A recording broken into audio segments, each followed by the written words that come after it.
안녕하세요. 네, 새해 복 많이 받으십시오. 예, 말로만 주고 받죠. 원하시는 결과 꼭 있으시길 바라고요.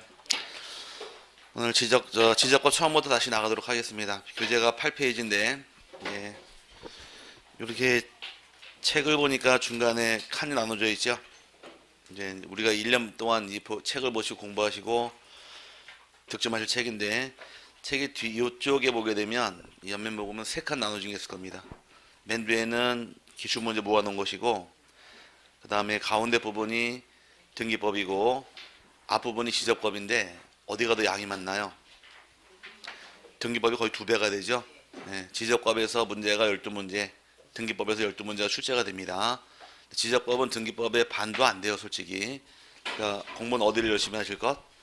네, 지적을 열심히 하셔야지만 점수가 쉽게 득점이 됩니다. 페이지 8페이지 보신 다음에 지적법 나가도록 하죠. 지적이란 것이 나와 있는데, 쓰던 분필이 어디 갔나? 자, 보도록 하겠습니다. 지적이란 정의가 국토 전반에 걸쳐 각 필지별로 토지에 관한 일정한 사항, 즉 토지의 위치나 형태, 용도, 면적과 소유관계 등을 국가 또는 그 위임받은 기관이 지적공부에 등록하여 이를 국가 또는 지정기관에 비치 관리하는 기록으로서 토지 호족으로 볼 수 있다 규정하고 있는데, 지적은 토지의 호족을 줄임말이 지적이고, 지적의 정의는 이제 전국토 토지에 대해서 두 가지입니다. 하나는 물리적인 현황에서 지금 나온 것이 토지의 위치나 또는 형태, 그 다음에 용도하고 면적, 그 다음에 소유권에 관한 사항을 기록하고 관리하는 것을 지적이라고 부릅니다. 요 두 가지를 기록하고 관리하는 걸 지적이라고 사용을 하는데, 이 지적이 다루는 것은 부동산으로서 토지의 경우만 담당하는 것을 지적이 다루는 부동산이고, 반대로 부동산 중 건물도 있죠. 건물을 다루는 것은 어떤 법이 다룰까? 토지는 지적법이 담당하고 있더라. 그럼 건물의 경우 담당하는 법은, 예? 크게 괜찮아요. 우리끼리인데 뭐 틀리면 어떡하고 맞으면 어때요? 자, 이미 틀렸는데 하나 둘 셋. 예, 건축법이죠. 그럼 무슨 법이라고요? 이 법의 체계 일단 모든 토지의 경우 적용받는 법은 지적을 적용하게 되고, 모든 건물은 건축법을 적용을 하게 됩니다. 단 건물 중에서 아파트의 경우는 적용받는 법이 주택법을 적용하다 보니까 건축법의 특별법에 있는 것이 주택법이라는 것이에요. 그래서 기본 원칙은 모든 토지는 어떤 법을 적용하고 지적을, 그다음에 모든 건물은 건축법 적용하는 것이 법의 체계가 됩니다. 여기 일단 내용인데, 건축법은 저한테 배우는 게 아니고 저보다 조금 잘생긴 사람이 있죠. 고상철 교수. 못생겼어요? 비웃는 거 보니까. 자, 이제 공법 시간에 배우실 내용이므로 저한테 배울 게 아니고 지적만 저한테 배우십니다. 이 지적의 정의고요. 이 지적을 왜 실시했을까 해서 발생 학설이 밑에 세 개가 따라 나오는데, 학설은 설이니까 그대로 그냥 제목만 이해하시면 됩니다. 처음에 나온 설이 토지에 대해서 세금을 과세할 목적으로 실시했다는 설이 과세설이라는 설이 나와 있고, 두 번째 취소란 얘기는 물을 다스릴 목적으로 지적을 실시했다가 취소설의 뜻이에요. 우리나라는 농업국가로 출발해서 농업도 주로 벼농사 위주로 경작을 하다 보니까 노는 물하고 관계가 깊죠. 물을 다스릴 목적으로 지적을 실시했다고 보는 설이 있는 것이고, 마지막의 경우는 통치 목적인 지배설이 나오는데 어떤 설이 맞는지는 모릅니다. 그냥 이런 설에 의해서 나왔다 정도만 참고하시면 되고요. 오른쪽 기능에 대해서 하나는 잡고 넘어가셔야 됩니다. 지적을 실시하기는 5가지 기능이 실려 있는데, 가장 처음 나온 기능이 가장 중요한 기능으로서 토지 등기의 기초란 말이 나옵니다. 지적을 실시하는 이유는 결과적으로 등기부를 작성할 목적이 바로 지적 실시하는 큰 목적이 될 텐데, 장부의 순서가 지적법은 대장이라고 부르고 등기법은 등기라고 부릅니다. 어떤 게 먼저 있냐가 문제인데, 순서는 항상 선 대장 후 등기 순으로 작성하는 것이 순서가 됩니다. 먼저 뭐부터 만드시고 대장을 만든 다음에 대장을 기초해서 등기를 만드는 것이 순서라는 것이에요. 선대장 후 등기가 순서가 되므로 첫 번째 나온 기능이 가장 중요한 기능이 됩니다. 토지와 건물 같은 개념인데, 건물로 인정하게 되면 아마 쉬운 게 건물일 거예요. 아마 건물의 경우는 건물을 지으려면 먼저 뭘 받아야 돼요? 건축 허가를 받아야 되죠. 허가를 받는 건물을 신축을 했을 경우에 이 신축한 건물에 대해서 사용할 수 있냐고서 이제 건축 허가권자에게 사용 승인 신청 들어갑니다. 그럼 사용 승인 떨어지게 되면 건물을 사용할 수가 있는데 사용 승인이 옛날 말로 준공 떨어진 경우 이렇게 이해하시면 될 거예요 아마. 그럼 건물을 사용할 수가 있는데 준공이 떨어지자마자 즉 사용 승인 떨어지자마자 건물에 대해서 건축물 대장이 만들어집니다. 대장이 만들어지고 대장을 통해서 등기를 만드는 게 순서라는 것이에요. 항상 토지건 건물이건 기본 원칙은 선대장 후 등기 순으로 작성하니까 1번 하나 체크하고 넘어가시면 되고요. 2번, 3번, 4번, 5번까지 제목만 이해하면 됩니다. 첫 번째, 두 번째가 토지의 과세 기준이란 말 나와 있는데 기준에 수업 들으신 분은 재산세 수업 들으셨나요?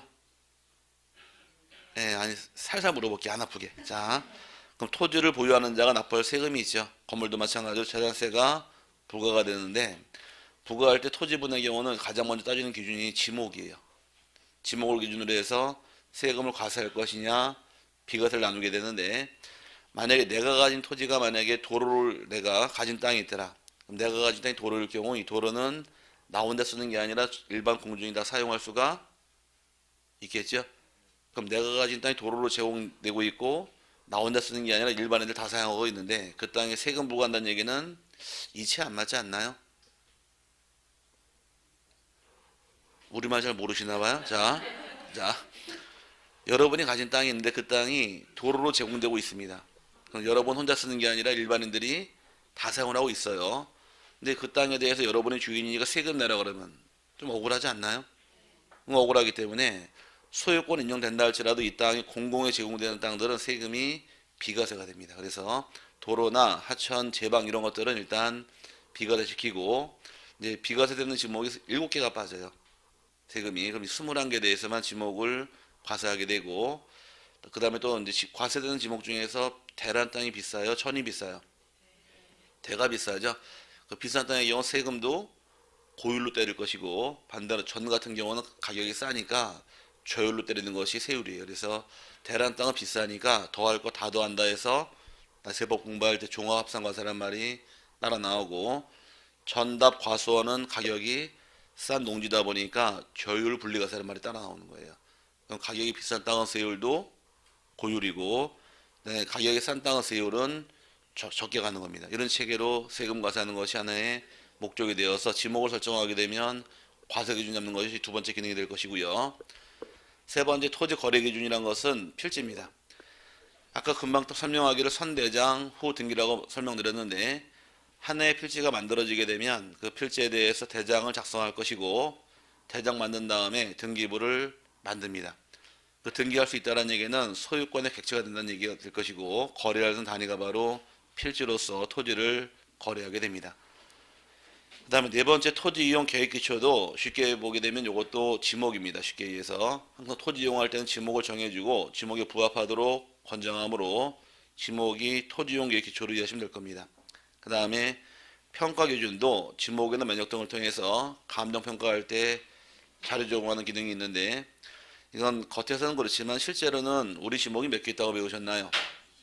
28개가 있는데 이 28개 지목도 한 글자로 줄여서 대란 땅 보게 되면 대란 땅은 주거용 토지도 있고 사무실도 있고 점포도 있고 많이 있고 주거용 토지의 경우도 단독주택이 있고 연립이 있고 아파트 부지가 있듯이 전부 다 다릅니다. 그래서 그거를 더 잘게 세분해서 감정평가에 사용하는데 하지만 큰 틀 제공하는 것은 지목이에요. 지목이나 또는 위치, 면적 등을 통해서 감정평가 자료 제공하는 것도 기능에 해당이 됩니다.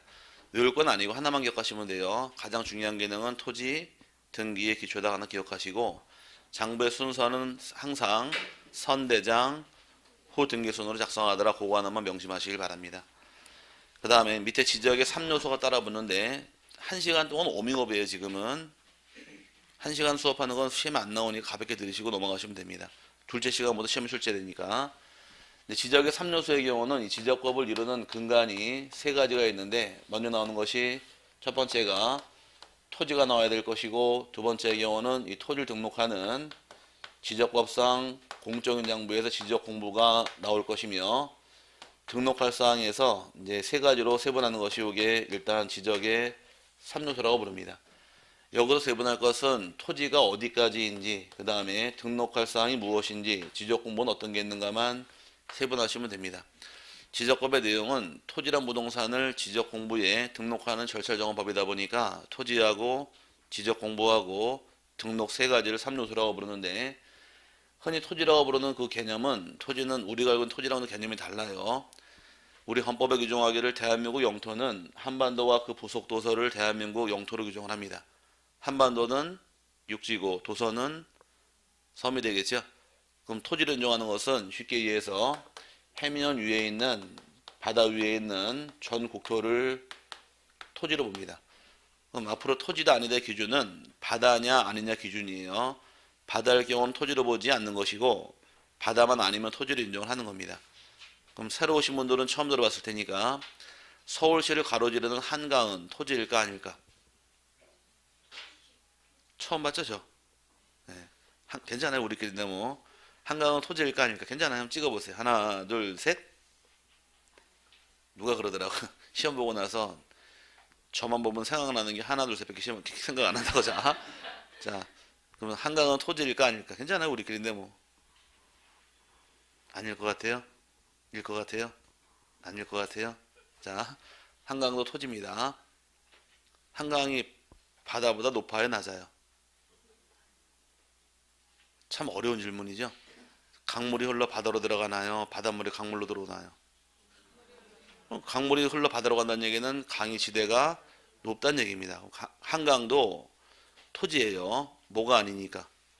바다가 아니니까. 그럼 다녀보시다가 물이 있을 때 그 물이 토지인지 아닌지는 찍어 먹어보면 돼요. 짭짤하면은 그거는 토지가 아니고, 싱거우면은 토지입니다. 그래서 물이 있다고 토지가 아닌 것이 아니라 그 물이 뭐만 아니면, 바다만 아니면 토지로 보는 것이 여기 토지의 정의가 됩니다. 그럼 토지로서 국유지이건 사유지이건 세금 나는 과세지이건 비과세지이건 일단 해면 위에만 있으면 전부 다 토지로 인정이 되어서 등록하는 장부가 있는데, 등록하는 것을 지적부에 정한 공적인 장부에서 지적 공부라고 부르고, 종류가 총 8가지가 만들어집니다. 여기 오신 이유가 뭔가요? 공인중개사로 팔자를 바꿔보려고 오신 거죠? 아닌가? 놀러 왔어요? 그건 아닐 테니까. 나도 말 안 할래, 기분 나빠서. 자, 오신 이유는 공인중개사로 팔자를 바꿀 목적이죠? 팔자를 바꾸려고 그러면은 지적 공부를 잘해야지만 팔자가 바뀌는 거예요. 몇 가지 있다고요? 8가지가 있는데, 쓰지 마시고 일단 뒤에 다 써 있어요. 뒤에 책에. 일단 대장이라고 불리는 장부가 만들어집니다. 대장이라고 불리는 장부는 토지대장이나 대장이 있고, 임야대장이나 대장이 있고, 공유지연명부하고 대지권 등록부에서 4가지를 대장이라고 부르고, 대장의 내용을 그림으로 푸는 것을 도면이라고 부르는데, 도면의 경우는 2가지가 존재합니다. 지적도하고 임야도가 존재하고, 이 지적도 임야도의 경우는 항상 세트를 보관하는 것이 보관상의 차이점인데, 토지대장과 같이 보관하는 것은 지적도고, 임야대장은 임야도로서 같이 보관합니다. 그럼 토지대장에 나온 글씨로 나온 내용을 알기 쉽게 그림으로 부른 것을 지적도라고 부르고, 임야대장을 부른 것을 임야도라고 부르는데, 이 지적도 임야도를 다른 말로 부를 때를 그림도자에다가 풀에다 집어넣어서 도회지적이라고 말습니다. 그럼 대장의 내용을 그림으로 부른 것을 줄여서 도회지적거래요. 도회지적 그러면 나오는 장부는 2개가 있는 겁니다. 하나는 지적도하고 또 하나 임야도가 존재한다를 묶어 놓으시고, 이 도회지적의 장점의 경우는 그림으로 풀게 되면은 이해가 굉장히 쉬운 건 장점이에요. 하지만 나쁜 점은 정밀도가 떨어집니다. 그림은 한계가 있다 보니까. 그래서 정밀도가 떨어지기 때문에 정밀도를 높일 목적으로 1975년도부터 작성 시작한 것이 경계점 좌표 등록부를 작성을 합니다. 75년도부터 작성이 들어가는데, 이 경계점 좌표 등록부는 토지의 경계를 XY 좌표로 등록하는 장부를 경계점 좌표 등록부라고 부르고, 좌표는 XY 숫자니까 다른 말로 수치 지적이라고 부릅니다. 그 숫자로 표현하게 되면 좋은 점은 정밀도가 굉장히 높아요. 정밀도가 얼마나 높으냐? 측량을 할 경우에 내 땅이 어디까지인가 정해줄 때 1cm까지 정해줄 만큼 정밀도 높은 지역이 바로 이 지역입니다. 1cm인지 아닌지는 다음 주에 확인되니까 그냥 정밀도 높은 것만 이해하시면 될 것 같고, 나쁜 점은 숫자로만 나오다 보니까 이해가 어려운 것은 나쁜 점이에요. 그럼 얘가 나온 이유는 왜 만들었느냐? 지적도로 임야도로 시행하다 보니까 정밀도가 떨어진다.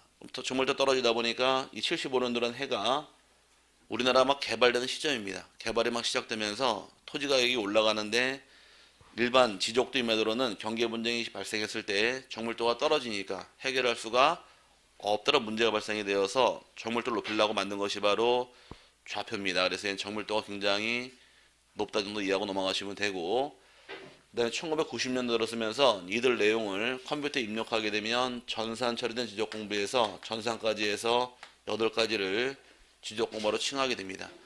이거 외우진 않으셔도 돼요. 계속 나올 테니까. 그다음에 등록하는 사항은 이제 물리적인 현황에서 토지에 관한 사항 나올 것이고, 또 하나가 소유권을 기재하게 되는데, 토지에 관한 사항은 토지의 위치를 다른 말로 소재하고 지번이라고 부르고, 토지의 용도를 지목, 그 다음에 토지의 크기가 면적이 될 것이며, 토지의 생긴 형태가 경계나 또는 좌표로서 표시하는 것을 토지의 물리적 현황이라고 부릅니다. 요 세 가지를 3요소라고 부르고, 이게 지적법의 다예요. 이제 하실 공부는 토지 표시사항 중에서 소재나 지번, 지목, 면적, 경계, 좌표를 어떻게 정합니까? 정하는 방법에서 문제가 약 4개가량 출제가 됩니다. 출제 문제가. 오늘 여기를 배우실 것이고, 네, 이런 걸 정했으면은 정한 사항을 지적 공부에 등록을 해줘야 돼요. 그럼 지번에 나오는 장부가 어디인지, 지목이 어디에 나오는지, 면적이 어디 나오는지 물어보는 문제가 3개에서 4개까지 출제가 됩니다. 기출 문제가. 그럼 여기까지 이제 배우실 내용이 8문제인데, 8문제 배우는 강의 분량은 4시간 분량이에요. 지적법은 앞에만 잘 하시면은 기본 10개 이상은 맞아요, 누구나. 앞에를 얼마큼 잘 잡았느냐 못 잡았느냐에 따라서 지적법을 잡았다 못 잡았다 이 말이 나옵니다. 오늘을 배우는 내용이랑 다음 주 아마 2시간 배울 분량까지 해서 공부 잘해 놓으시면은 지적법은 잡았단 말이 나와요. 12문제 중에서 8개 맞추면 많이 맞은 거 아닌가요? 3분의 2 맞힌 거니까 만점의 목표예요. 그러니까 이제 이 정도 맞아도 되고, 나중에 2개 정도는 뒤에서 잡아낼 수 있으니까 12문제 중 10개는 충분히 잡아야 됩니다. 다 앞에 몰려있다 보니 공부하기 편해요. 이쪽에서. 여기 지적법을 3요소로 이해하시고, 어쨌든 오늘 수업 분량하고 다음 주 수업 분량이 지적법의 꽃이라고 보시면 맞아요. 그리고 이 부분을 얼마나 잘 잡았느냐에 따라서 지적법은 잡았단 말을 할 수 있습니다. 여기 3요소로 이해하시면 되고요. 네, 넘어가시게 되면 이제 지적의 분류에서 이 부분은 거의 내지 않는 부분이지만 한번 설명을 드릴게요. 네, 지적의 분류 4가지 분류 기준이 나오는데, 첫 번째 나온 기준이 발전 과정상 분류. 이 지적이 어떻게 발전해 왔는가 과정상 분류인데, 첫 번째 가장 처음 실시한 지적이 세지적이고, 발전하게 되면 법지적으로 발전하게 되고, 또 발전하게 되면 경제지적, 다른 말로 다목적 지적으로 발전해 가는데, 우리나라가 머물러 있는 것은 현재 법지적 단계에 머물러 있습니다. 여기 와 있고, 그럼 초창기 세지적을 실시한 목적은 토지의 말 그대로 세금을 과세할 목적으로 실시한 지적을 세지적 부릅니다. 지금은 체계화된 세율 구조가 있지만 옛날 같은 경우는 세금 과세할 때 어떻게 과세했느냐? 토지 면적을 중심으로 해서 면적이 큰 사람은 세금을 많이 내고, 면적이 작은 사람은 세금 조금 내라 해서 면적 중심으로 운영하는 지적을 세지적 부릅니다. 그 면적이 큰 사람은 세금을 많이 내고 작은 사람은 조금만 내라. 이게 합리적인 것처럼 보이지만 문제가 생기더라는 점이에요. 이쪽에 땅 1000평의 주인이 본인이시고, 이쪽 땅 1000평의 주인이 본인이신데, 면적은 똑같죠? 1000평. 세금을 똑같이 과세가 들어갔는데, 이쪽 땅 1000평은 지목이 대란 땅이고, 이쪽은 지목이 전이에요. 토지 가격이 분명히 차이가 났는데 세금을 똑같이 과세했던 얘기는 형평이 안 맞으니까 이런 문제가 발생해서 이 문제점을 보완시켜가지고서 하나 발전한 것이 바로 법지적으로 내려오는 겁니다.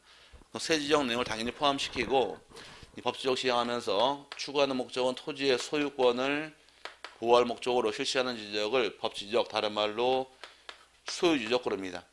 소유권 보호할 목적이다 보니까 소유권이 어디까지 미치는가 위치를 정해주고, 위치는 다른 말로 토지의 경계라고 부릅니다.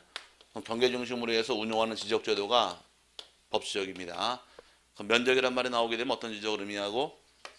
세지적이고, 경계란 말이 나오게 되면 법지적 의미하는데, 우리 몸에 배 있는 것이 지금 경계가 몸에 배 있습니다. 지금 느끼지 못해서 그렇지. 땅 주인과 땅 주인 사이에 다툼이 생겨 치고받고 싸우더라. 뭐 갖고 싸울까 이 중에서? 소재 가지고 싸울까요? 이거 가지고 싸울 일은 없겠죠. 지번 가지고 싸울까요? 이것도 안 싸우겠죠. 지목 가지고 싸워요? 안 싸울 겁니다. 면적 가지고 싸워요? 안 싸우겠죠. 표정은 싸울 것 같은데, 자, 안 싸웁니다. 면적 크다고 나보다 크다고 싸울 일은 없을 것이고, 경계 가지고 다툼은 발생할 수가 있습니다. 좌표 가지고 싸울까요? 싸우고 싶어도 못 싸웁니다. 몰라서 이거는. 그래서 싸울 수 있는 건 뭐밖에 없더라. 경계밖에 없는 거예요. 그래서 지금 책상 보니까 옛날 생각나지 않으세요? 책상 보니까 짝꿍이랑 가운데 선 찍은 다음에 이 경계에 넘어오지 말라고, 이 몸에 배 있는 것이 우리 몸에 배 있는 게 경계라는 것이에요. 그럼 경계를 중심으로 해서 운용하는 지적을 법지적이라는 말 사용을 합니다. 요 바깥식이 하면 틀려요. 세지적은 뭐가 중요하고? 면적이고, 법지적은 경계가 중요하다 이렇게 묶어 놓으시면 됩니다. 경제지적은 아직 시행하는 나라는 없습니다. 시행 나라는 없고 표현상으로 기술적, 경제적, 법률적 모든 요소를 지적으로 다루겠다는 의미가 경제지적, 다르면 다목적 지적 이렇게 표현하는데, 잘 사는 미국도 여기 와 있지 이건 연구 단계에 있는 것뿐이지 시행을 못하고 있습니다. 비용성 문제가 많이 들어서. 어쨌든 우리나라는 어디 머물러 있더라? 법지적 단계 와 있다고 기억하시면 되고요. 두 번째 나온 것이 이제 토지의 밑에 확인학습 박스는 안 보셔도 됩니다. 나올 거 아니니까. 오른쪽에 경계 표시에 따른 방법 나오는데, 경계 표시를 무엇으로 할 것이냐에서 나눈 기준이 도해지적이랑 수치지적 그럽니다. 도해지적이라는 것은 여기서 간단히 설명드렸는데, 대장의 내용을 그림으로 푸는 것을 뭐라고 부르더라? 도해지적. 그래. 도해지적에 해당하는 장부는 지적도와 임야도가 도해지적으로 의미하는 장부가 될 것이고, 수치지적 그러면 나오는 장부는 경계점 좌표 등록부가 나옵니다. 서로 장단점이 엇갈리는 거예요. 도해지적은 장점이 이해가 쉽고 정밀도가 떨어지더라. 반면에 수치지적은 정밀도가 높은 반면에 이해가 어렵다. 비용면에서도 지적도의 경우는 비용이 적게 들겠지만 이 좌표로 등록하는 경우는 비용이 많이 들어서 그런 나쁜 점이 존재합니다. 시행하는 지역은 이 다음 주에 배우겠지만 지적도 임야도 시행지역 전국적으로 다 시행을 합니다. 모든 땅이 지적도 임야도 없는 땅은 없어요. 하지만 이 좌표가 있는 땅은 모든 땅이 다 있는 것이 아니라 개발된 땅만 좌표가 있고 개발 안 된 땅은 좌표가 없습니다. 시골 땅 개념만 좀 이해하자고요. 시골 이런 땅이 나중에 아마 다음 주에 배울 땅이 있는데 14전이라는 땅이 하나 있다 가정을 하고 네모 반듯하게 구획이 정리된 10번 대란 땅이 있다 가정한 경우에 위에 땅 아래 땅 놓고 비교했을 경우에 위에 땅은 개발하기 전이다 후다. 느낌상으로 개발, 이건 전으로 볼 수 있겠죠. 얘는 개발 후로 볼 수 있는데 느낌상으로, 그럼 개발되기 전에 이 땅을 XY 좌표 찍을 목적입니다. 얘는 좌표 몇 개 찍어야 될까? 3개? 한번 찍어보세요. 3개. 이 땅 만들 수 있나? 한참을 찍어야겠죠 이거. 이런 땅은 좌표가 없다는 얘기입니다. 그럼 이 땅은 좌표 몇 개 찍어야 될까? 4개 찍으면 나오지 않나요? 그럼 이런 땅은 좌표가 있고 이런 땅은 좌표가 없다는 얘기예요. 그 좌표는 모든 땅이 다 있는 게 아니라 개발이 된 지역만 좌표가 있고 개발 안 된 지역은 좌표가 존재하지 않습니다. 그래서 현재 우리나라는 이 개발된 지역이 한 5% 정도밖에 개발이 안 됐어요. 그래서 그 정도만 좌표가 있는 거지 전국이 다 있는 건 아니니까 일부 지역만 좌표가 존재합니다. 하지만 둘 다 시행하고 있고요. 넘어가게 되면 이제 세 번째 등록 차원에 따른 물리란 말이 나오는데, 차원에 따른 물리라는 것은 토지를 어디까지 등록할 것이냐, 평면이냐, 입체를 보고 따지는데, 우리나라는 언제나 수평 2차원 지적을 실시하고 입체는 실시하지 않습니다. 토지가 아무리 높낮이가 심하다 할지라도 언제나 수평입니다. 이게 서울 같은 경우는 지하 상가나 지하도가 많이 있죠. 이제 을지로 같은 경우, 지하 상가 같은 경우는 땅 속에 건물이 많이 상가가 있을 때 이 지목이 뭐냐라고 정하게 되면 땅 속에 건물이 많이 있다 할지라도 지목 정할 때는 항상 지상 보고 따집니다. 그럼 지하나 공중을 따지지를 못하게 돼 있어요. 그 지하 상가들은 지목은 대부분 다 뭐로 분류하느냐? 지상을 뭘로 이용하나요? 대부분 다 도로죠. 다 도로로 분류하지 지하에 건물이 있다고 대로 가는 것은 아니란 얘기입니다. 이게 우리 지적의 한계예요. 지금 토지 이용하는 범위가 공중이나 지하를 많이 이용하는데 우리 지적이 다루는 것은 수평만 보고 따지는 거지 공중이나 지하를 등록을 못하게 돼 있다 보니까 항상 2차원 수평으로만 등록하는 것이 우리의 지적이다 이렇게 이해하시면 될 겁니다. 그 다음에 마지막 나온 것이 등록 의무 유무란 말이 나오는데 토지 소유자에게 등록을 신청할 의무가 있느냐 없느냐 보고 나눈 것이 적극적과 소극적의 차이점이에요. 우리나라의 경우는 토지 소유자에게 의무가 있고 신청을 안 하게 되면 국가가 짓고 등록해버리는 적극적 지적을 채택을 한 반면에 소극적 지적이라는 것은 소유자에게 의무도 없고 국가가 신청하기 전까지 나서지 않는 것을 소극적 부릅니다. 우리나라 같은 경우는 여러분 토지 가지고 계신 분 집원 여러분이 원했나요? 지목 여러분이 원했나요? 내가 원한 건 아니잖아요. 하지만 다 부여가 되어 있기 때문에 국가가 등록을 직권을 해버림으로 적극 지적을 채택을 해서 이제 시행하는 게 우리 지적인데 그 밑에 박스 보기도 확인학습란에 우리나라 현행 지적제도 특징 5개 나와 있죠. 발전 과정성은 어디 와 있으시고 법 지적 단계 와 있고 경계 표시할 때는 도외 지적이랑 수치 지적 둘 다 실시하며 차원 따라 세분하게 되면 2차원, 3차원, 2차원이고 등록 의무 유무는 적극적 지적을 채택을 해서 현재 시행하고 있는 게 우리 지적의 모양새가 된다 이렇게 묶어 놓으시면 내용 파악이 될 겁니다. 그 다음에 세 번째 지적과 등기의 비교는 여기 보지 마세요. 나중에 지적법, 등기법 둘 다 공부 끝나게 되면 저절로 아니까 안 봐도 상관없습니다. 여기는 시간 해결을 줍니다. 넘어가게 되면 우리 배운 법률에 이제 총칙해서 연역이란 말이 나오는데 이제 법의 연역이 어떻게 우리 지적법이 만들어졌는가에 대해서 이제 과거에 출제 한번 한 적이 있는데 여기는 기본으로 외우는 게 아니라 이해만 하면 됩니다.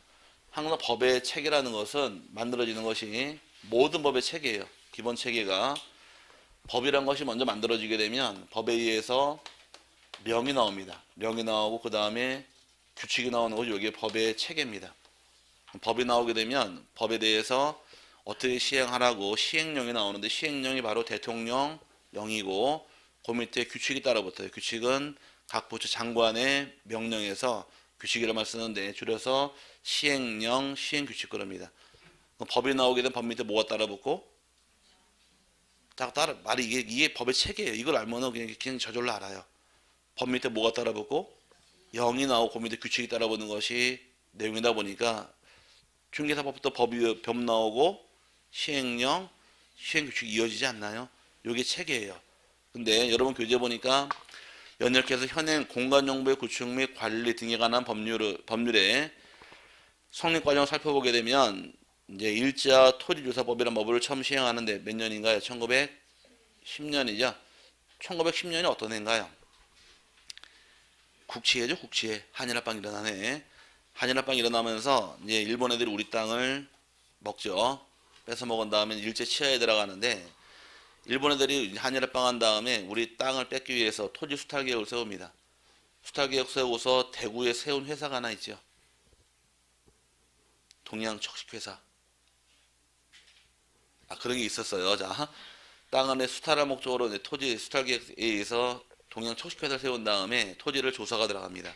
조사해서 어떻게 조사했느냐? 옛날에 조사할 때 여기 땅 주인이에요. 땅 주인 맞으세요? 네, 증명해봐요. 증명 못하면 국가로 귀속. 이런 식으로 다 뺏어간 겁니다. 땅을 뺏어가가지고 이걸 일본인 지주에게 팔아먹고서 이제 돈을 확보해서 전쟁을 일으킬 준비를 이제 들어가는 게 일본 애들의 모양새인데 그 당시에 토지를 조사하겠다 법을 먼저 만드는 겁니다. 법을 만드는데 토지를 뺏기 위해서 법을 먼저 만들어 놓은 상태에서 조선 땅은 두 가지 땅이 있습니다. 비싼 땅 토지가 있고 싼 땅 임야가 있더라. 그럼 뺐을 때 어떤 거 먼저 뺐을까? 토지부터 먼저 뺐을까? 임야를 먼저 뺐을까? 토지를 먼저 뺏어야겠죠. 그래서 따라보니 1912년도에 토지조사령을 시행하는 거예요. 그 다음에 14년도에 지사령이랑 토지대장 규칙을 시행을 했고 토지조사가 끝나니까 이제 1918년도에 임야조사령을 만들고 20년도에 임야대장 규칙을 만드는 겁니다. 그러니까 이걸 외우는 게 아니라 잠깐 보시고 법이 나온 다음에 뭐가 따라붙어요? 영이 나오고 규칙 나오죠. 1910년도에 토지조사법을 시행을 했고 12년도에 토지조사령을 시행했고 14년도에 토지대장 규칙 시행했고 이게 끝나니까 이제 뭘로 넘어가더라?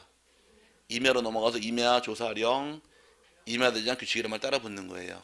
이런 관계로 넘어갔다 정도만 이해하시면 뭐 내용 파괴될 겁니다. 그 다음에 43년도 해방되기 바로 전에 조선 지세령하고 그 다음에 조선 임해규칙을 시행한 다음에 50년도에 지적법을 시행을 합니다. 드디어 우리나라가 시행을 한 이후 2009년도에 이 지적법의 명칭을 측량 수로주사및 지적하는 법률로 명칭을 변경했다가 작년 5월 달에 법을 개정하면서 다시 6월 달이 되겠죠. 시행은 6월부터니까 지금 이것은 공간정보의 구축 및 관리 등에 관한 법률로 명칭을 변경을 해서 시행을 합니다. 근데 과거의 기출 문제에서 지적법의 연용으로 옳은 것은 이 문제예요.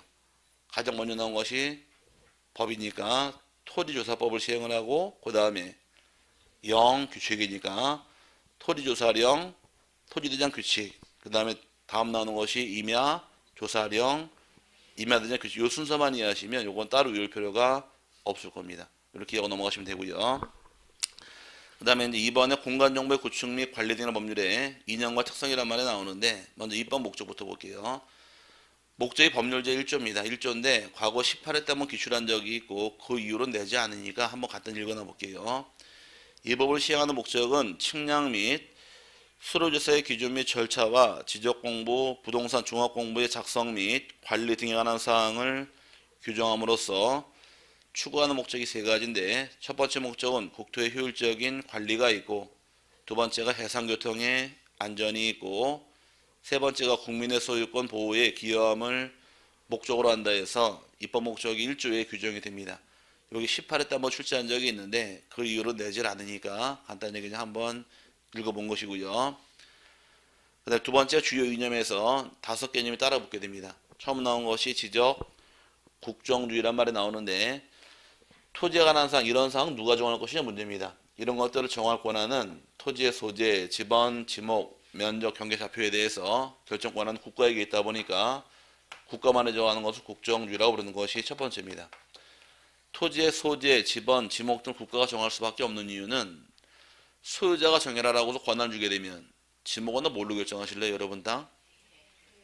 왜 대로 가려고 그래요? 대로 가는 이유는 비싸니까 아유 단순함이 그지없어라. 자 대가 왜 비쌀까요 그러면?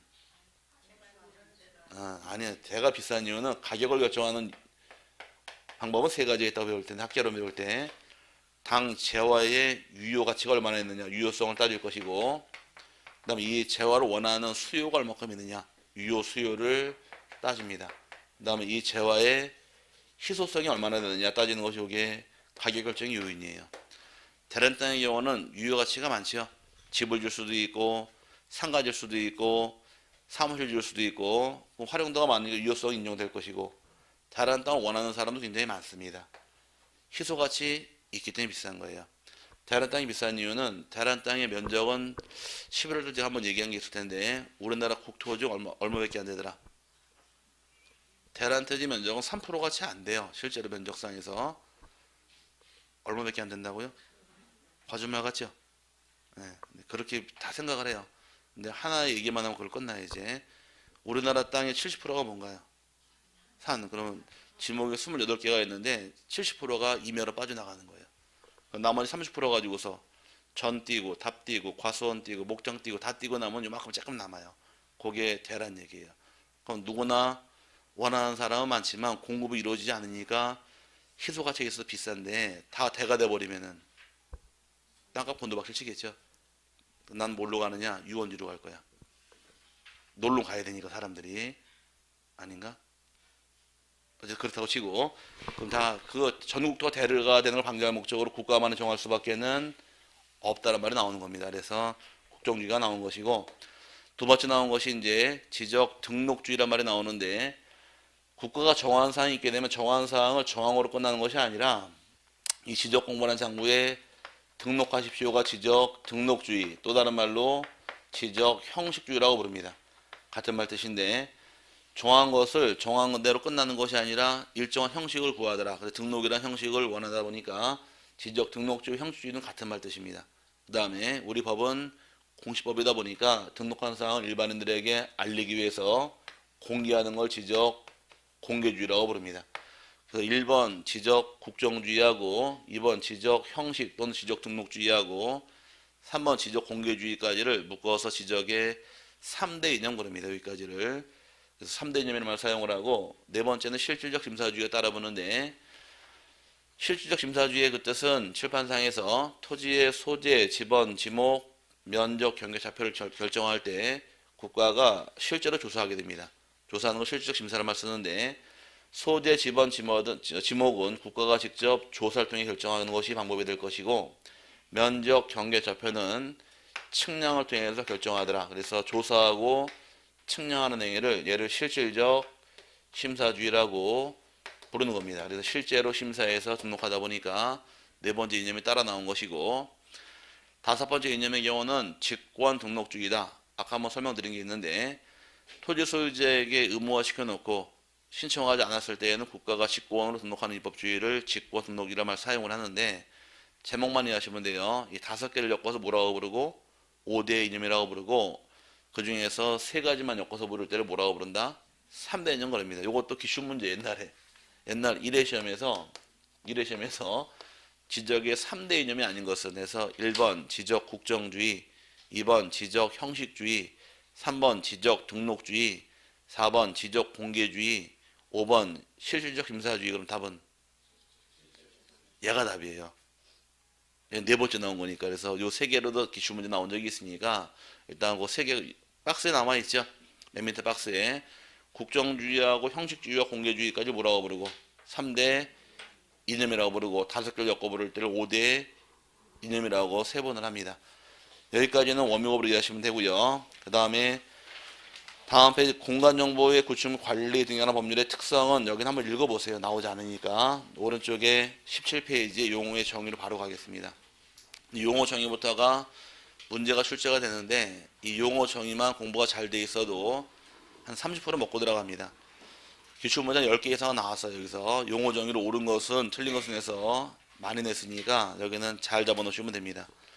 먼저 나온 게 지적 공부인데, 지적 공부는 총 몇 가지가 있더라? 아까 8가지 있다고 제가 설명을 드렸습니다. 이미 지적 공부는 대장이 몇 개가 있고 4개, 토지대장이 있고 임야대장이 있고 공유지, 연명부, 대지권, 등록부가 있고, 도면의 경우는 지적도와 임야도가 있으며 경계점 좌표 등록부하고 전산까지를 합쳐서 8가지를 지적 공부로 한다. 그래서 읽어보게 되면, 지적 공부란 토지대장, 임야대장, 공유지, 연명부, 대지권 등록부, 지적도, 임야도 및 경계점 좌표 등록부 등 지적 측량 등을 통하여 조사된 토지의 표시와 해당 토지의 소유자 등을 기록한 대장 및 도면을 말한다는데, 가로 안에 정보 처리 시스템을 통하여 기록, 저장된 것을 포함한다 해서 합이 8가지가 지적 공부가 됩니다.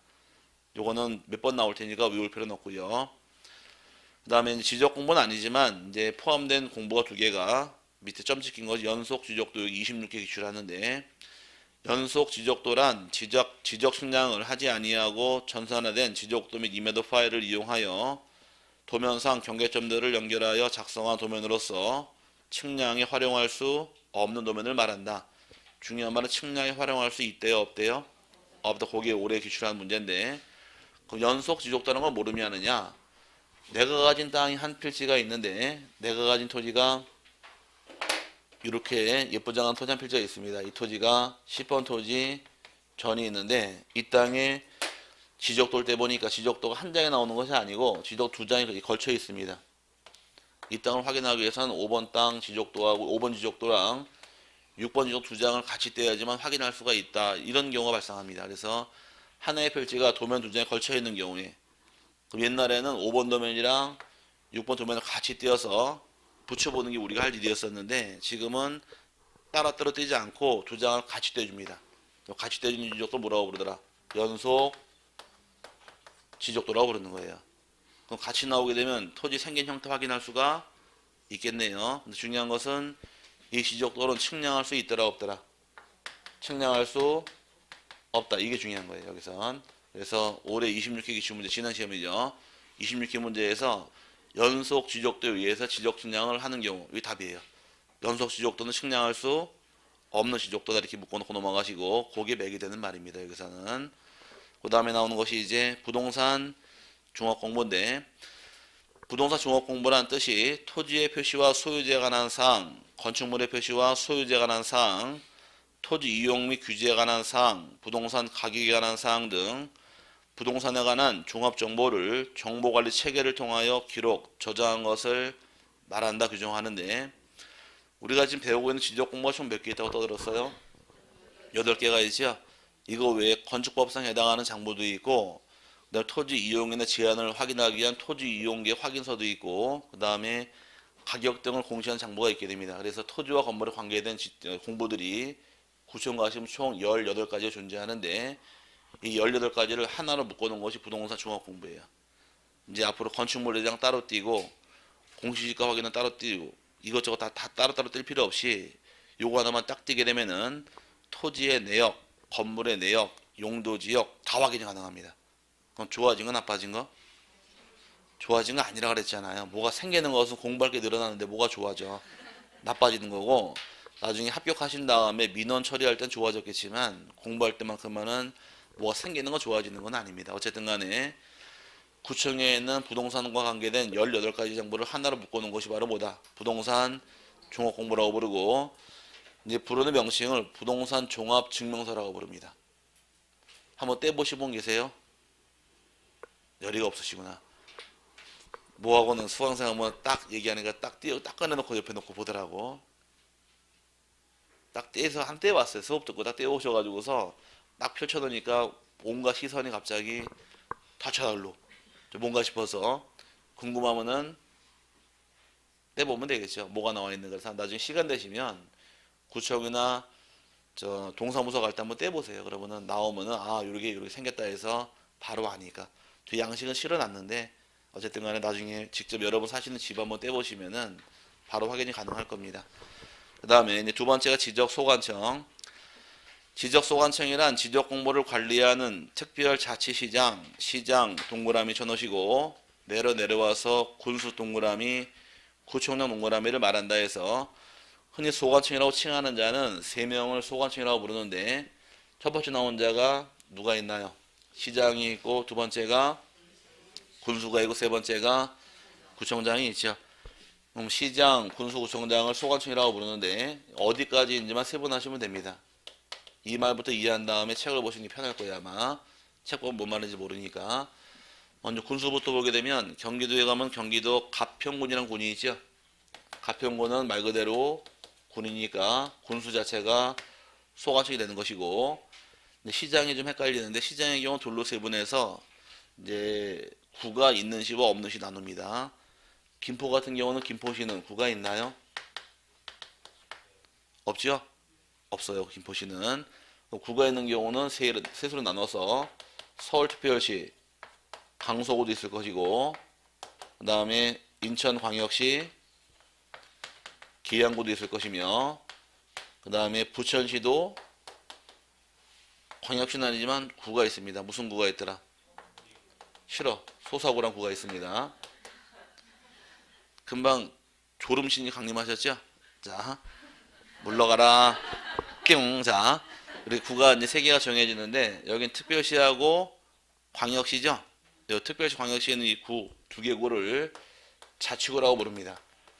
자치구란 얘기는 이제 이 지역 내 재산세를 누가 가서 할 것이 문제예요. 특별시 광역시의 경우는 이제 재산세 과세권자가 구청장이 갖는 기능이고, 부천시는 광역시인가요? 아니죠. 광역시는 아니지만 구가 있잖아요. 근데 부천시는 광역시가 아니다 보니까 부천시의 재산세는 소사구가 아니라 부천시장이 와서 하는 겁니다. 근데 여기는 자기 살림하는 자치단체가 아니란 얘기예요. 그럼 특별시와 광역시까지만 자치구란 사용을 하고 나머지 구는 자치구가 아닌 거예요. 그럴 경우에 요 3개의 시는 다 구가 있죠. 오케이? 구가 있으면 구청장이 소관청이 되는 것이고, 구가 있는 시장은 소관청에서 제외시켜버려요. 그럼 서울시 강서구는 누가 소관청이 되더라?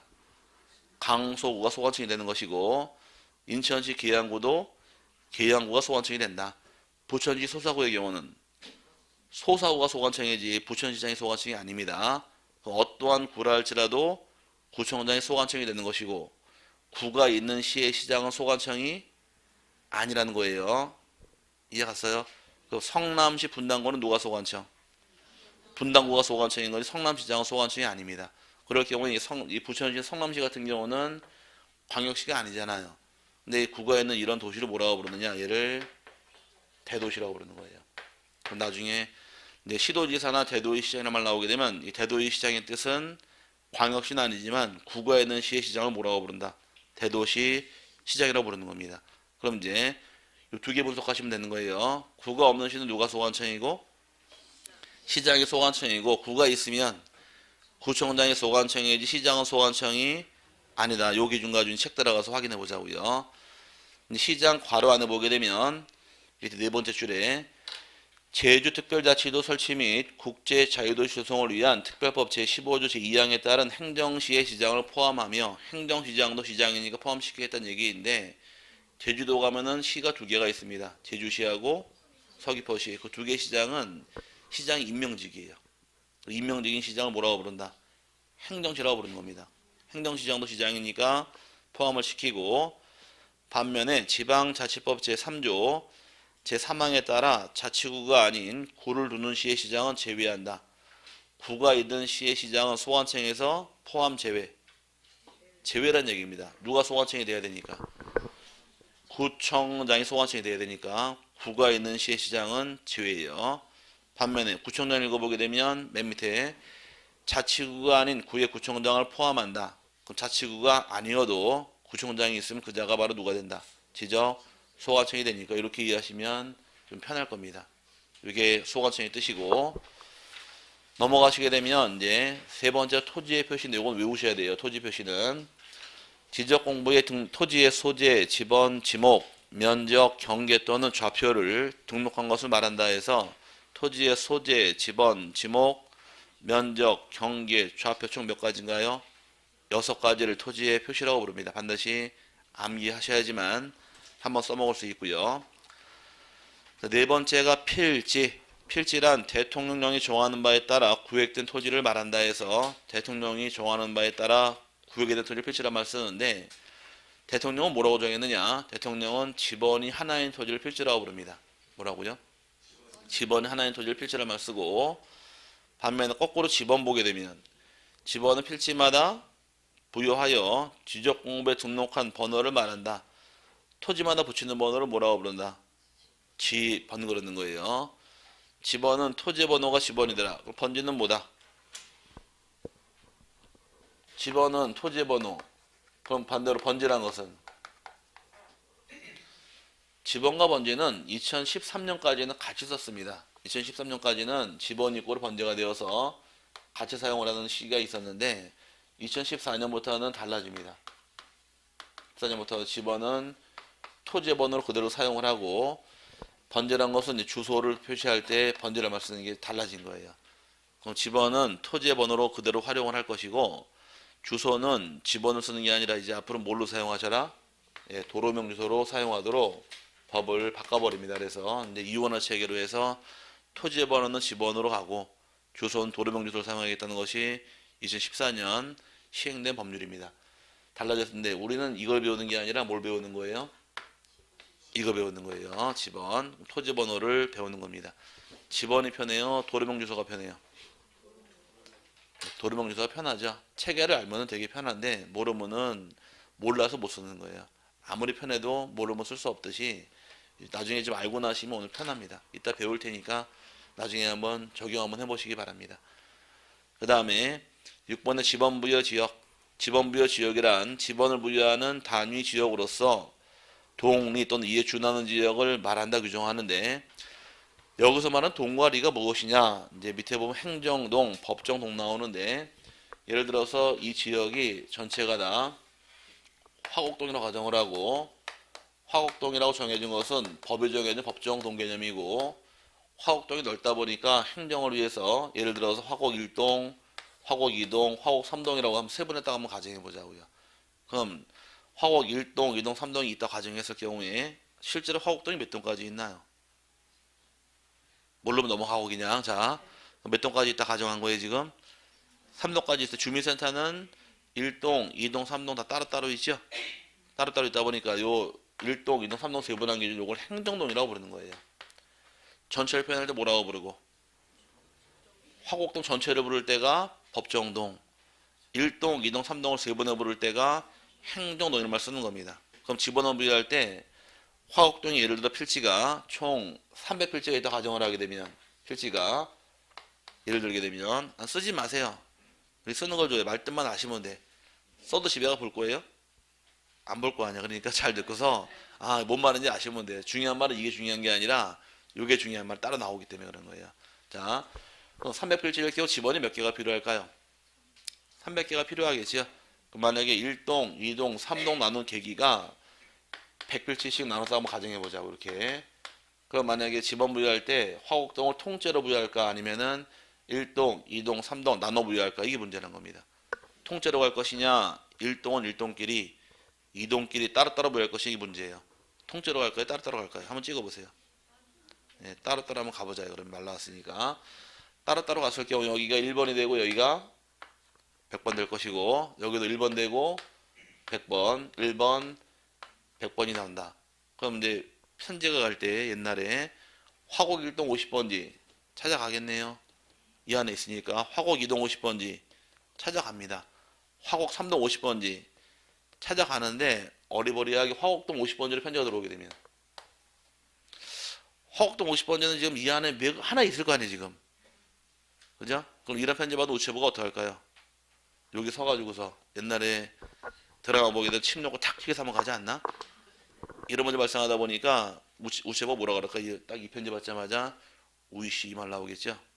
어디로 가라고?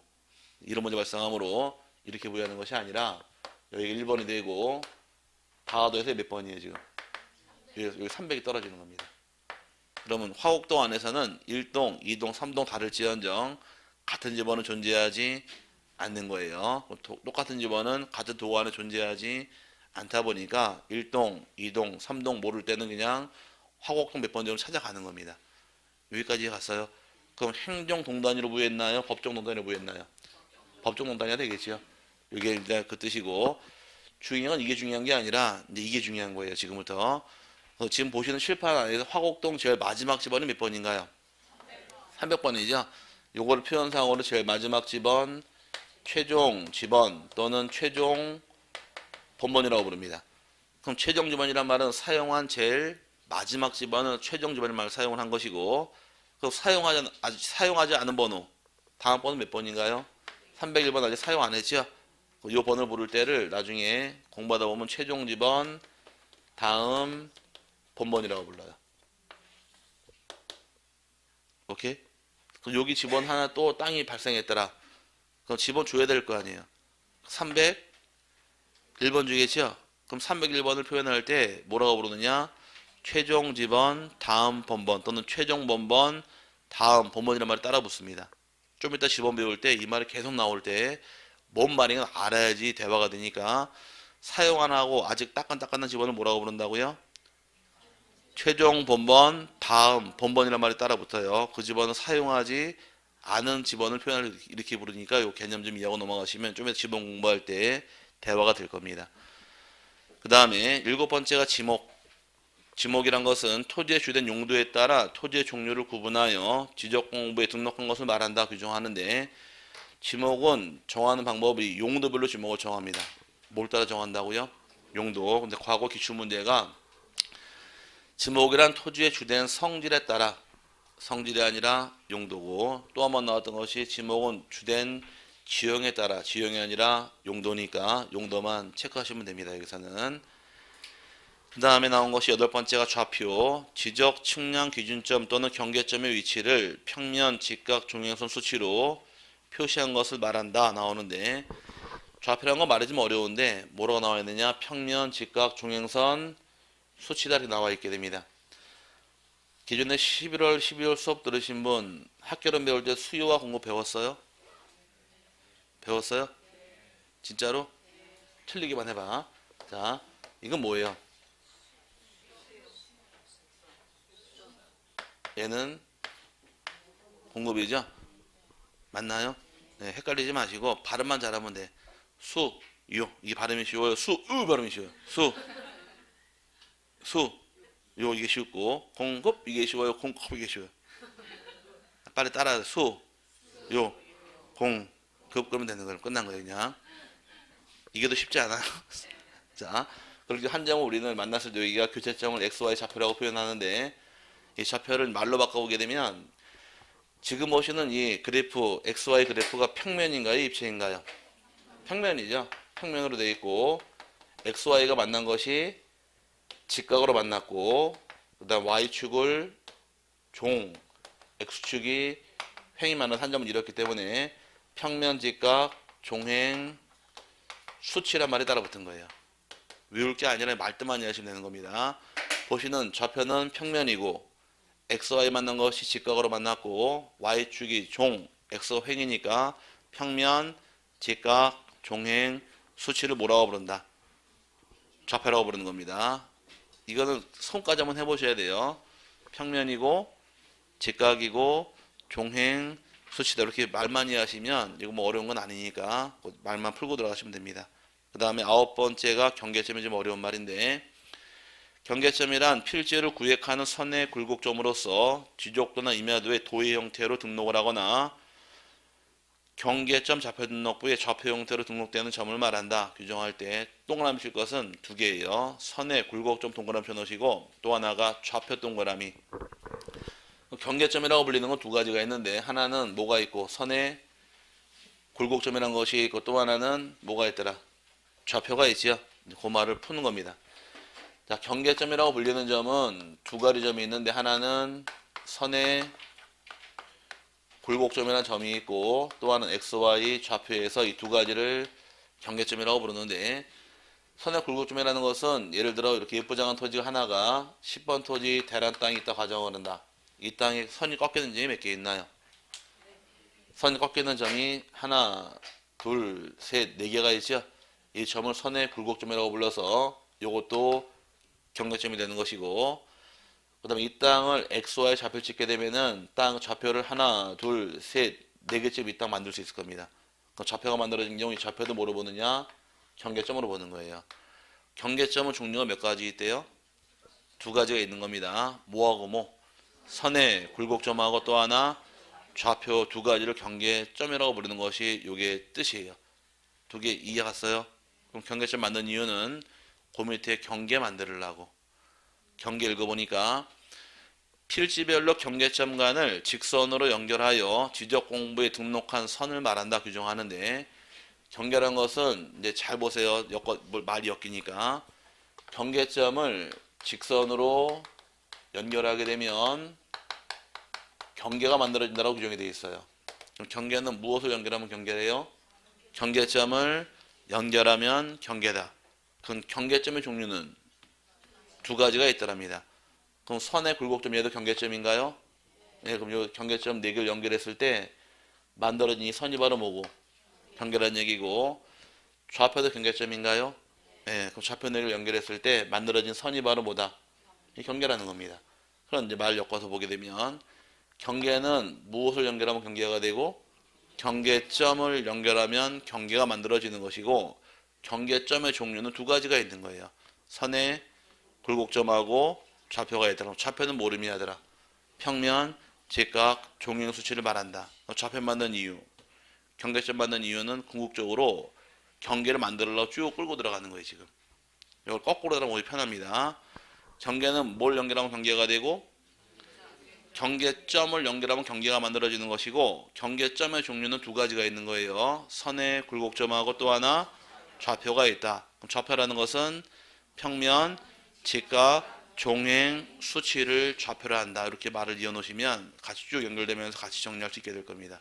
여기까지 갔어요?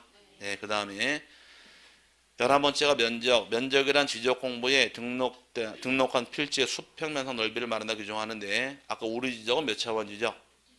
2차원이죠. 면적은 언제나 수평이고 입체란 말은 나올 수가 없습니다. 그 다음에 토지의 이 동그르는데 12번째가 토지 표시를 새로이 정하거나 변경 또는 말소하는 것을 말한다 규정을 합니다.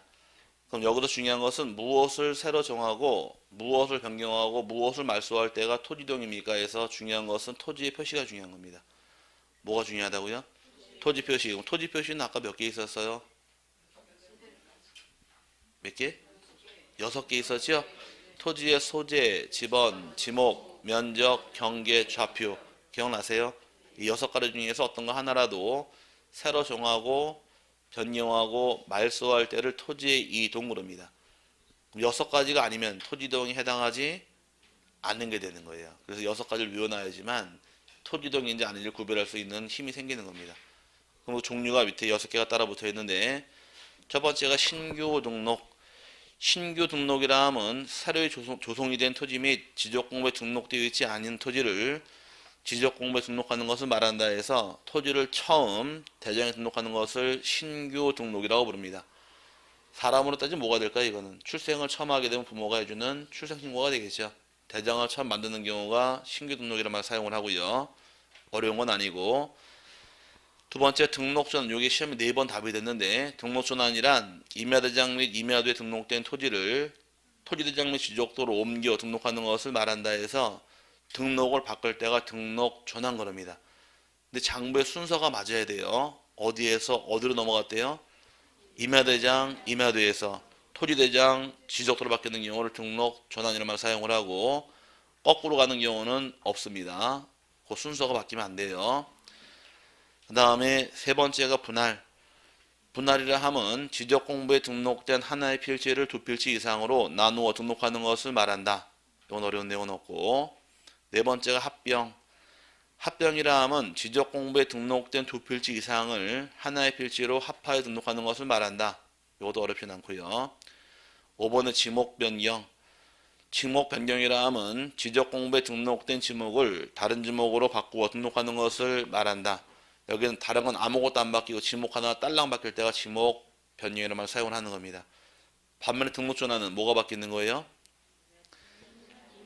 장부가 통째로 바뀔 때가 뭐라고 부르고 등록전환이라고 부르고 지목만 바뀔 때를 지목 변경으로 세분하는 겁니다. 그 다음에 6번에 축척 변경. 축척 변경이라 함은 지적도에 등록된 경계점의 정밀도를 높이기 위하여 작은 축척을 큰 축척으로 변경하여 등록하는 것을 말한다. 규정하는데 도면이 몇 개 있다고 배우셨나요? 도면 2개 있다고 배웠죠? 지적도하고 임야도. 근데 여기서 해당하는 도면은 뭐밖에 안 나왔어요? 지적도만 나와 있죠? 그럼 축척 변경은 지적도만 대상인 거지 임야도로만 나오면 안 됩니다. 지적도만 대상으로 해서 축척을 작은 것을 큰 거로 바꿀 때가 축척 변경이고 임야도로만 나오면 틀려요. 그래서 그거 하나 주의하시면 됩니다. 그 다음에 13번째가 지적 측량. 토지를 지적공부에 등록하거나 지적공부에 등록된 경계점을 지상에 복원하기 위하여 필지의 경계 동그라미, 좌표 동그라미, 면적 동그라미 정하는 측량을 말하며 지적 확정 측량 및 지적 제주사 측량을 포함한다 규정하고 있는데 지금 동그라미 친 게 몇 개예요? 3개죠. 근데 측량을 실시하게 되면 얻는 결과가 몇 개가 있습니까? 물어보게 되면 경계하고 좌표하고 면적은 측량을 통해 구합니다. 이건 지적과 끝날 때까지 매일 나올 얘기인데 토지의 경계 어떻게 정합니까? 물어보게 되면 나올 말은 측량. 좌표 어떻게 정합니까? 측량. 면적 어떻게 정합니까? 측량. 이 말에 따라 나오면 됩니다. 그래서 측량 그러면 3개가 항상 어울려 다녀야 돼요. 경계하고 좌표하고 면적하고. 그 다음에 이제 따라붙는 게 지적 확정 측량이란 도시개발 사업 등에 따른 사업이 끝나 토지 표시를 새로 정하기 위하여 실시하는 지적 측량을 말한다 규정하는데 도시개발 사업 등 나와 있죠? 등이 어떤 사업일까 그러면? 도시개발 사업 등 할 때 등에 해당하는 사업은 모든 사업 다입니다. 뭐라고요? 모든 사업 다를 의미하는데 이 사업의 가장 왕초가 도시개발 사업이에요. 도시개발 사업은 신도시를 조성하는 사업이다 이렇게 이해하시고 그 다음에 한번 개발한 도시가 기능이 노후나 낙후가 되어서 다시 사업할 때가 있죠. 그걸 뭐라고 불러요?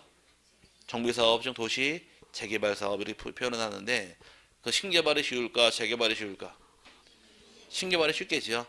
그래서 항상 앞에 따라붙는 말이 도시개발 사업 등이 따라붙는 거예요. 그럼 도시개발 사업을 하려면 토지가 바뀔 겁니다. 대표적인 환지 처분이 일어날 텐데 땅을 바꿔주게 되면 토지 면적이 바뀔 것이고 또 형상도 바뀌기 시작합니다. 그럼 이런 모든 내용을 다시 정하기 위한 측량을 지적을 다시 확정하더라 그래서 지적 확정 측량 그러는데 이 지적 확정 측량은 오늘 지적법 처음 들었죠? 다음 주까지 매일 나와요. 끝날 때까지. 그러면 앞으로 도시개발사업 등 그러면은 어떤 측량 실시하더라? 지적 확정 측량. 이 말은 계속 써먹어야 되니까 반드시 잡아놓으시고요. 그 다음에 지적 제조사 측량이란 나오는데, 지적 제조사에 관한 특별법에 따른 지적 제조사에 관한 사업에 따라 토지 표시를 새로 정하기 위하여 실시하는 지적 측량을 말한다 나오는데, 이건 시험에 나올 건 아니고 그냥 제목만 이해하시면 될 텐데, 지적 제조사 사업을 현재 국가사업 중 시행하고 있게 됩니다. 지적을 제조사하는 이유는 사업을 국책사업을 하고 있는데, 얘는 불부합지를 해소할 목적으로 국책사업으로 사업 중인 사업이 지적 제조사 사업 이렇게 표현합니다. 2014년부터 사업이 들어가는데, 이제 이 사업을 시행하기 위해서 처음에 대한지적공사 입장에서 이 사업을 광고하려고 공공 게시판에 후랑카드 걸어놓죠. 이렇게 공공 게시판에 후랑카드 쭉 걸어놨잖아요. 이렇게 거기다 예전에 보신 분 있을지 모를 텐데, 여기다가 뭐라고 썼느냐, 그 LX라고 쓰고, LX 공사가 대한지적공사를 의미하는데, 얘네들이 바른 땅 찾기를 말 썼어요. 바른 땅 찾기 사업에서 지적을 재조사한다고 해서 이렇게 광고한 게 있었습니다. 이게 지적 공부랑 실제 토지랑 맞지 않는 게 너무 많아요, 지금 현재. 그래서 이런 땅이 너무 많이 발생해서 이걸 맞출 목적으로 이제 국가 사업으로 시행 중인 사업이 지적을 현재 재조사하고 있는 겁니다. 이 사업을 시행하려고 계획 세운 건 80년대부터 필요성을 깨닫고 해주려고 신나게 이제 노력을 했는데, 옛날 정권들이 이 사업을 안 했습니다. 돈은 쏟아붓고 있는데 성과가 눈에 안 보이니까. 그래서 다음 정권이 하십시오라고 계속 밀었어요. 여러분이 가진 토지가 만약에 진짜 저 푸른 초원이 있더라. 저 푸른 초원을 뭐 하려고 샀어요? 네? 저 푸른 초원 샀어요. 산 이유는 집을 지으려고. 누가? 남진이 샀잖아. 아닌가? 그렇다고 치는데, 또 땅을 샀는데 집 지으러 샀더니 이 땅이 나중에 봤더니 불부합지예요. 정말 좋은 땅이 있는데 집 지으면 좋은 땅이지만 불부합지 판정 떨어진 경우는 건축허가가 안 나옵니다.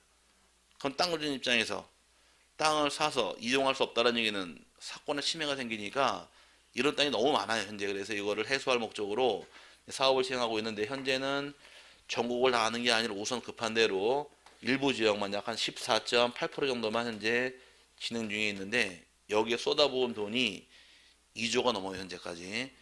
전국을 다 할 수 없으니까 이제 조금씩 차츰차츰 해 나갑니다. 그래가지고서 제 대학교 그 교수님께서 하시는 말씀이, 지적학과 교수님이 하시는 말씀이, 야, 네 아들 공부 못하면은 지방에 지적학과 보내래요. 그래서 왜요? 그러니까 이 사업을 시행하게 되면 인원을 충원해야 될 거 아니에요. 근데 전국의 지적학과 출신들이 한 해에 한 400명밖에 안 나와요.